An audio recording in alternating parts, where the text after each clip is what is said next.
Hello दोस्तों, राधे राधे, जय श्री कृष्णा। दोस्तों, आज हम आप लोगों के लिए एक दहेज प्रथा पर बहुत ही पुरानी गीत लेकर आए हैं। आप लोग वीडियो को फुल वॉच करके देखिएगा, तभी आपको पूरा वीडियो का आनंद आएगा।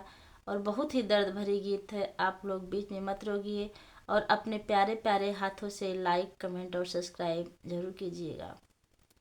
लिखे अंगुली से खून मान काल चिट्ठिया, लिखे अंगुली से खून मान काल चिट्ठिया, माई से हिया के तरसे तोहार बिटिया, माई से हिया के तरसे तोहार बिटिया। घर के घर हिया मरे उठत सबेरवा, घुसत घरा में गरी यावेला देवरवा। खाई सोई जाई हम कवन टिकिया हे माई, खाई सोई जाई हम कवन टिकिया, माई से हिया के तरसे तोहार बिटिया, माई से हिया के तरसे तोहार बिटिया।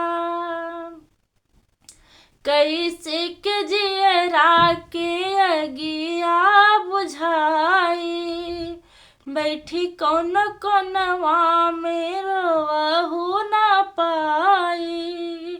कैसे के जियरा के अगिया बुझाई, बैठी कौन कौनवा में रोवहु न पाई।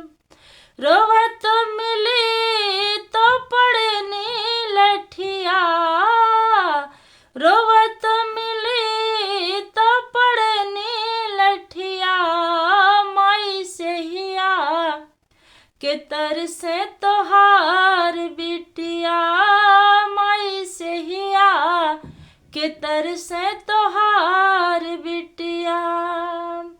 बेची डारा अब की के सगरो फसलिया, दे डारा मोर भैया मोटर साइकिलिया।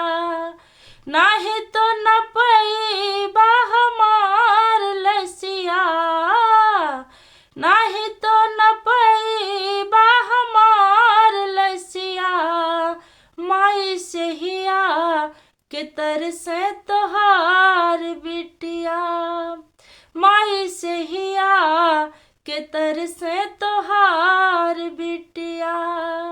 लिखी अंगुली से खूनवा निकाल चिट्ठिया, लिखी अंगुली से खूनवा निकाल चिट्ठिया, माई से हिया के तरसे तोहार बिटिया।